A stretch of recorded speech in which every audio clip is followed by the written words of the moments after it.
Pemirsa, berbicara soal tradisi yang ada di Bali tentu tidak ada habisnya.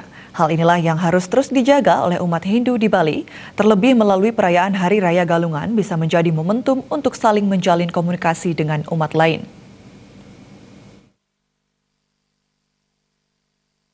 Ada banyak tradisi yang dimiliki Pulau Dewata Bali sudah dikagumi dan dikenal oleh dunia. Dalam hal ini, seluruh masyarakat Bali mempunyai tanggung jawab yang besar untuk terus melestarikan tradisi yang ada. Tidak hanya untuk menjadi daya tarik tersendiri bagi pariwisata, namun keberlangsungan eksistensi budaya masyarakat Bali yang jauh lebih penting.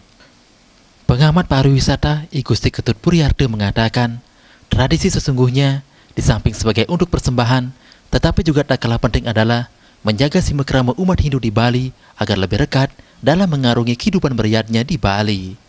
Dengan tradisi yang ada tersebut, umat Hindu di Bali juga saling mempererat jalinan simekrama dengan umat lain sehingga toleransi selalu terjaga sampai saat ini. Ya, bahwa tradisi itu sesungguhnya kan bagaimana sebagai di samping memang sebagai untuk persembahan, sebetulnya kan lebih banyak untuk kohesi sosial, untuk daya rekat kita di dalam mengarungi kehidupan ini.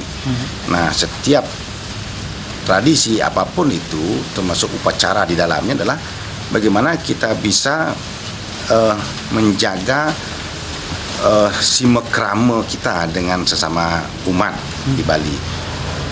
Kalau pengertian umat di Bali tidak hanya antar umat Hindu, termasuk juga sebetulnya dengan kita sudah terbiasa dengan tradisi, dengan simekrama dengan umat-umat selain Hindu. Pihaknya menambahkan, melalui perayaan Hari Raya Galungan ini merupakan momentum bagi umat Hindu di Bali untuk menjalin silaturahmi dengan umat lain serta menjaga keberadaan tradisi-tradisi yang sudah diwarisi oleh leluhur zaman dahulu.